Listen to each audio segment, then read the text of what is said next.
खेत खजाना में आपका स्वागत है। आज 31 मई है और दिन है मंगलवार। आज दोपहर में ऐसे लग रहा था कि बाजार 100 रुपये से ज़्यादा डाउन जा सकता है, लेकिन जो तेल कंपनियां होती हैं, बड़ी तेल कंपनियां जिनके ब्रांड के नाम से उनका तेल बिकता है, सरसों का तेल, वो बहुत कुछ पैनी निगाह से अंतर्राष्ट्रीय बाजार की स्टडी करके फिर फैसला करते हैं। और उन्होंने आज 100 रुपये तक भाव बढ़ा दिए। शुरुआत में दोपहर में 50 रुपये तक भाव बढ़ाया सरसों खरीदने का, और उसके बाद में भाव बढ़ाया 50 रुपये और, यानी जो भाव 7300 रुपये था वो आज 7400 रुपये अब तक आ चुका है। हो सकता है शाम तक 50 रुपये और बढ़ जाए। तो उसके बढ़ने से, तेल कंपनियों से भाव बढ़ने के बाद में बाजार पीछे पीछे अपने आप तेज होता चला गया। भरतपुर 100 रुपये तेज खुला, जयपुर भी 50 रुपये तेज हो गया, दिल्ली भी 50 रुपये सुधर गया, और दूसरी मंडियों के अंदर भी, छोटी छोटी मंडियों के अंदर भी 100 रुपये तक की तेजी दिखाई दी है। तो अंतर्राष्ट्रीय बाजार के अंदर जो कुछ होता है, जो कुछ घटित होता है, खास तौर पे खाद्य तेलों के मामले में, जैसे इंडोनेशिया ने पाम तेल के निर्यात को लेकर के जो 23 तारीख को फैसला किया था कि पाम तेल का निर्यात खोल दिया गया है, लेकिन एक सप्ताह से अधिक बीत जाने के बाद भी तेल की प्रक्रिया शुरू नहीं हुई थी। आज ये सुनने में आया है कि इंडोनेशिया ने उस प्रक्रिया में तेजी लाने का काम शुरू कर दिया है, और उस कारण से बाजार का जो अंतर्राष्ट्रीय बाजार था वो थोड़ा डाउन चल रहा था। केएलसी इसलिए डाउन चल रहा था। हालांकि चीन की मांग में सुधरने की प्रबल उम्मीद है, क्योंकि वहाँ से लॉकडाउन हट गया है।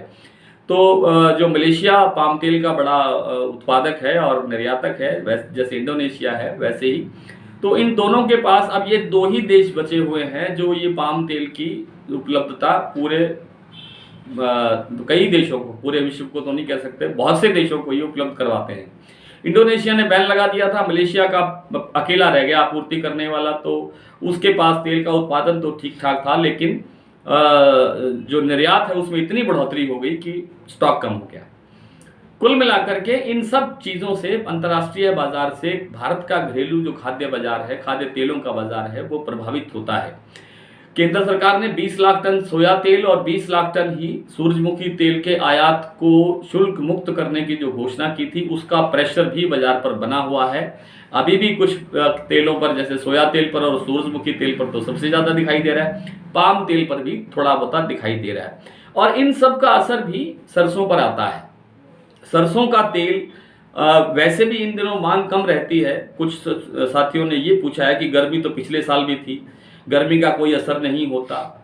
ऐसा नहीं होता मित्रों, गर्मी पिछले साल भी थी, ये बिल्कुल ठीक बात है। पिछले साल सरसों की जो डिमांड थी वो स्टॉकिस्ट की डिमांड थी, स्टॉक करने के लिए लोगों की डिमांड थी।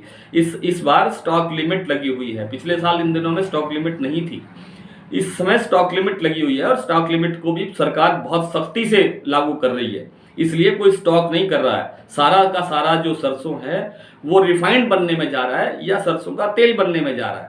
इसलिए आगे आगे जितनी मात्रा के अंदर सरसों का रिफाइंड बन जाएगा, उतनी सरसों तेल के लिए कम रह जाएगी ना। तो जैसे जैसे हम आगे बढ़ेंगे तो आगे आगे जो खपत के दिन बढ़ रहे हैं, जैसे अभी बरसाती सीजन शुरू हो जाएगा, अभी अचार डलने के दिन आ रहे हैं, और बरसाती सीजन के अंदर भी खाद्य तेलों की जो मांग है वो बढ़ती है, और सबसे सस्ता होने के कारण सरसों तेल की मांग सबसे ज़्यादा बढ़ेगी।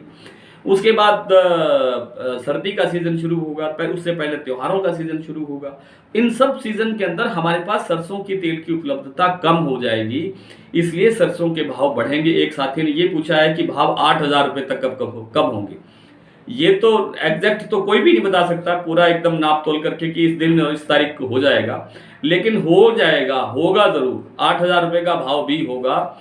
सितंबर आ सकता है, अक्टूबर आ सकता है, इससे ज़्यादा देरी होने की संभावना नहीं है, लेकिन 8000 रुपये का भाव भी देखने को मिल सकता है, जिसकी प्रबल उम्मीद है, जिसकी हमने एक विशेष वीडियो के अंदर आपको जानकारी दी थी कि सितंबर एंड के अंदर या अक्टूबर के फर्स्ट वीक के अंदर सरसों का दाम 8000 रुपये भी हो सकता है।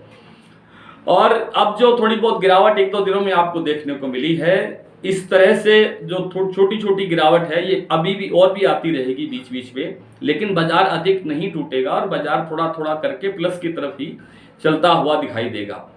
बीच में छोटे छोटे ब्रेक आते हैं, तेल की स्टॉक बढ़ गया तो थोड़ा रोक दिया गया, खरीदारी रोक दी तेल कंपनियों ने, तो थोड़ा सा सरसों का बाजार रुक गया। फिर थोड़ा तेल की मांग बढ़ी और तेल की खपत बढ़ी तो फिर सरसों की खरीदी शुरू होगी, फिर भाव सुधर गया। एकदम तेजी नहीं आएगी, एकदम बड़ी गिरावट नहीं आएगी। अभी बहुत ज़्यादा गिरावट आ चुकी है। एक सज्जन ने लिखा है कि आपके जड़ में मंदा नहीं है, उसके बावजूद 700 रुपये तक मंदा आ गया है। मैं अब भी कह रहा हूँ कि जड़ में मंदा नहीं है। जड़ में मंदे का मतलब समझिए, कोशिश करिए समझने की, अपने आसपास के लोगों से पूछिए जड़ में मंदा नहीं होता किसको कहते हैं। और बाजार आगे आगे बहुत अच्छे ढंग से सुधरता हुआ दिखाई देगा। कुल मिलाकर के आज जो भरतपुर का बाजार है वो 6530 रुपये पर खुला है। भाव की डिटेल आपको लास्ट में देंगे। और जयपुर का बाजार 6850 से 6900 रुपये के बीच कारोबार कर रहा है। दिल्ली का बाजार भी 6800 रुपये के स्तर पर कारोबार कर रहा है। कुछ मंडियों के अंदर कुछ 100 से 150 रुपये तक का भी सुधार देखने को मिला है। कुछ में गिरावट भी है, 50-1 रुपये की गिरावट भी 1-2 मंडियों में दिखाई दी है। कुल मिलाकर के सरसों में तेजी का माहौल है, तेजी बनी रहेगी और तेजी आएगी, निश्चित रूप से तेजी आएगी। कॉटन की बात करते हैं। कॉटन कॉम्प्लेक्स के अंदर आज इंटरनेशनल जो वायदा होता है, जैसे MCX का वायदा बाजार है, उसके अंदर भाव 49,200 रुपये तक फिर से आ गया है। हालांकि ये भाव पहले भी आ चुके हैं और तब बाजार जो है वो 14,000 रुपये, 14,500 रुपये नरमा की ढेरियां बिकती हुई हमने देखी हैं, जब बाजार ये MCX का वायदा 50,000 को टच कर रहा था। आज फिर वही स्थिति है, लेकिन इंटरनेशनल बाजार के वायदे के मजबूत होने के बावजूद नरमा कपास का बाजार धीमा है, ढीला है, कमज़ोर है, सुस्त है। इन कारणों से सुस्त है क्योंकि साउथ इंडिया की जो स्पिनिंग मिलें हैं, हमारे साउथ इंडिया में ही हैं स्पिनिंग मिलें जितनी हैं, लगभग कुछ गुजरात में हैं, कुछ बाकी सारी दक्षिण भारत में हैं। और उन मिलों ने जब कॉटन की खरीद बंद, रुई की खरीद बंद कर दी, तो फिर ये जिनिंग मिल वाले क्या करेंगे या ऑयल मिल वाले क्या करेंगे?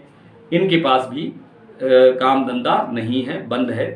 तो बंद होने के कारण इस तरह की जो गतिविधियां हैं, कारोबार बंद हैं, मिलें बंद पड़ी हैं, उस कारण से आगे कारोबार नहीं हो रहा है, इसलिए ही ये गिरावट है।